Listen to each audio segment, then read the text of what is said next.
Polrestabes Semarang menggelar konferensi pers mengungkap kejahatan terorganisir antara perjudian daring dan kelompok gangster di kota Semarang, Jawa Tengah.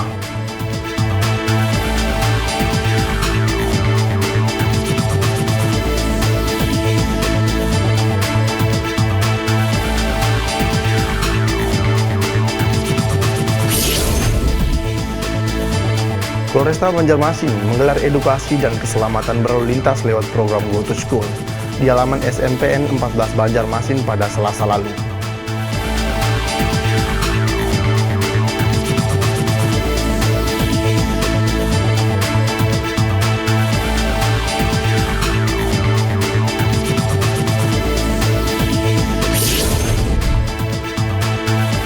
Kabid Humas Polda Kaltim, Kombes Pol Yulianto, mengadakan dialog bersama anggota pengemban fungsi kehumasan Polres Kutai Barat.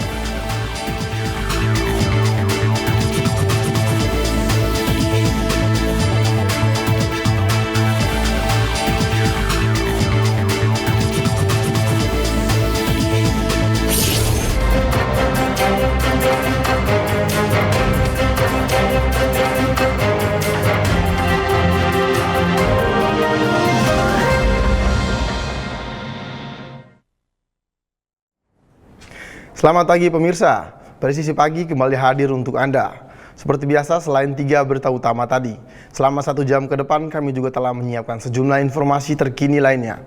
Bersama saya Bribda Ternol Diwadu, inilah Presisi Pagi selengkapnya.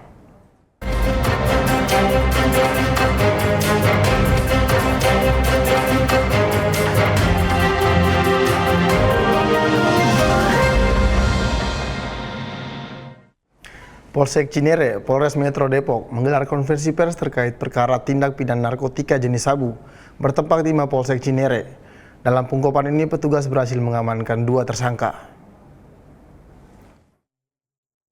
Kapolsek Cinere, Polres Metro Depok, AKP Pesta Hasiholan Siahan menyampaikan 2 tersangka tersebut berinisial IN 33 tahun yang berperan sebagai perantara penjualan narkotika jenis sabu, SR 20 tahun yang berperan sebagai transporter narkotika jenis sabu.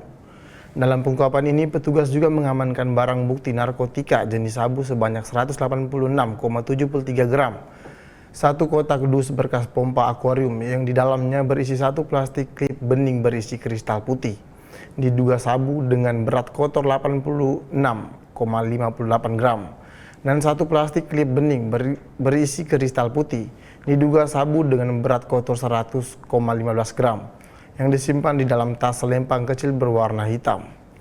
Akibat perbuatannya, kedua tersangka ini dijerat pasal tindak pidana penyalahgunaan narkotika, Undang-Undang Nomor 35 Tahun 2009 tentang narkotika, dengan ancaman hukuman maksimal pidana penjara 20 tahun atau seumur hidup.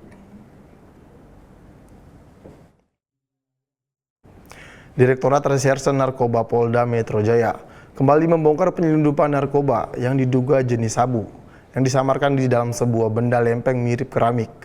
Sabu tersebut diselundupkan oleh seorang warga negara asing asal Iran, Hadi Moseni, 43 tahun. Hadi Moseni ditangkap saat hendak menyelundupkan narkotika jenis sabu seberat 4,4 kg di sebuah hotel di kawasan Pluit, Panjaringan, Jakarta Utara. Berikut laporan reporter Polri TV Jelang Baskara dan juru kamera Mural Almas. Direktorat Reserse Narkoba atau Ditres Narkoba Polda Metro Jaya kembali menangkap salah satu pelaku penyelundupan narkoba berjenis sabu-sabu yang mana pelaku ini ditangkap di Penjaringan, Jakarta Utara. Pelaku berinisial HM bin R, umur 44 tahun yang merupakan pelaku utama dari penyelundupan narkoba berjenis sabu-sabu ini, yang mana pelaku tersebut merupakan warga negara asing yang berasal dari negara Iran. Penyelundupan narkotika berjenis sabu-sabu yang terlaksana ataupun dilaksanakan oleh pelaku berinisial HM bin R ini memiliki modus yang cukup unik.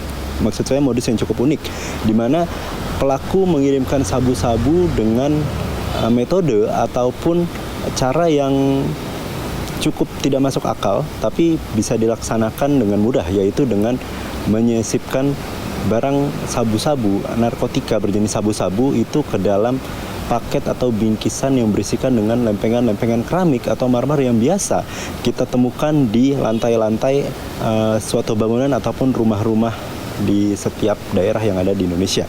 Selain itu, dari hasil penyelidikan lebih lanjut, polisi berhasil mengungkap bahwa total sabu-sabu yang ditemukan di dalam bingkisan yang berisikan marmer ataupun keramik yang digunakan sebagai lantai itu ada sekitar 4.390 gram ataupun 4,4 kilogram.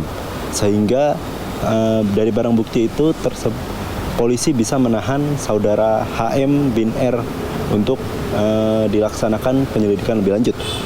Selain itu, diketahui pengiriman ini merupakan berasal dari seseorang dari daerah UAE atau Uni Emirates Arab bernama Paulo Cete, yang mana rencananya akan dikirimkan ke Indonesia, tepatnya di daerah Jakarta Utara Penjaringan, dengan nama penerima yaitu HM bin R yang berumur 44 tahun tersebut, yang mana lokasi yang akan dikirimkan ataupun diterima oleh pelaku HM bin R ini adalah Hotel Ziasano Pluit Selatan Penjaringan Jakarta Utara, yang mana pengiriman ini masih diketahui bersifat controlled delivery atau masih diawasi oleh sang pengirim. Selain itu juga proses penyelidikan masih terus berlangsung terhadap HM bin R, mulai dari motifnya dan juga modus ataupun apakah ada link ataupun beberapa jaringan lagi yang ada di Indonesia. Demikian laporan yang bisa saya sampaikan dari Jakarta. Jelang Baskara Mural Almas melaporkan untuk Polri TV. Polres Jember berhasil menangkap pasangan pelaku aborsi yang berujung tragis, tewaskan ibu dan bayinya di kamar kos Sumbersari, Jember, Jawa Timur. Diduga korban dipaksa melakukan aborsi menggunakan obat keras yang berakibat fatal. Pelaku yang merupakan suami siri korban kini telah ditetapkan sebagai tersangka. Polisi menetapkan FI sebagai tersangka dan dijerat Undang-Undang Nomor 17 Tahun 2023 tentang kesehatan dengan ancaman hukuman maksimal 8 tahun penjara. Kami dari Polres Jember akan menyampaikan press release terkait dengan adanya peristiwa penemuan jasad seorang perempuan dan seorang bayi pada hari Sabtu yang lalu, tepatnya tanggal 19 Oktober.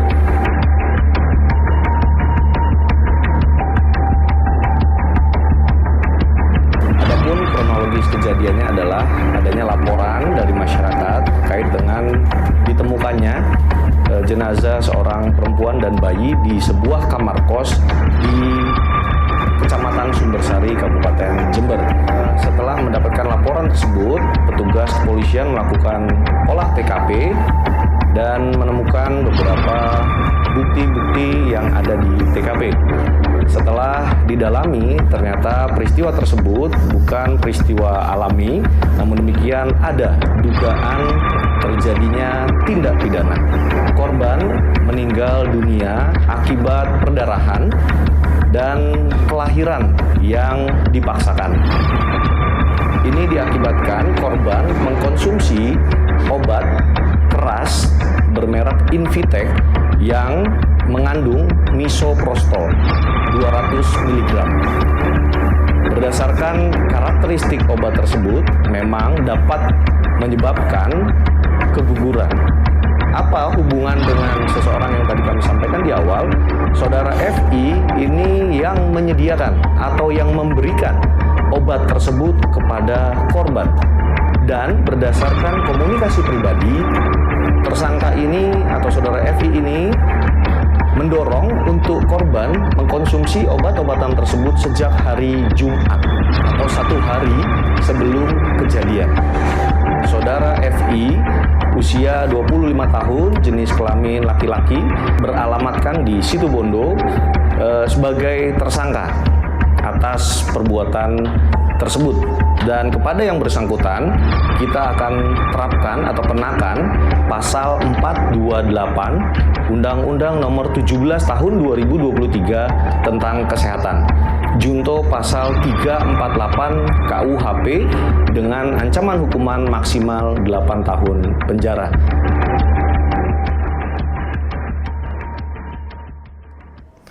Ditreskrimsus Polda Jawa Tengah memusnahkan 64.000 spidol senilai hampir 500 juta rupiah atas kasus dugaan tindak pidana pelanggaran merek di halaman Ditreskrimsus Polda Jawa Tengah, Semarang, Jawa Tengah. Barang bukti puluhan ribu spidol yang berasal dari Surabaya dan diperdagangkan di Jawa Tengah ini disita dari 3 orang terduga, yaitu IK 54 tahun, AT 55 tahun, dan WK 40 tahun, atas laporan pengaduan dari PT Altus Nusa Mandiri. Di Reskrimsus Polda Jawa Tengah, Kombes Pol Arif Budiman, melalui Kepala Subdirektorat Kasubdit 1 Indaksi, Kompol Muhammad Solikin Ferry menyampaikan bahwa pemusnahan barang bukti spidol ini merupakan tindak lanjut yang telah berkekuatan hukum tetap. Kompol Ferry juga menghimbau kepada agen penjual agar mengambil produk dari agen resmi, sehingga keaslian produk dan kualitas dapat terjamin dan tidak merugikan konsumen.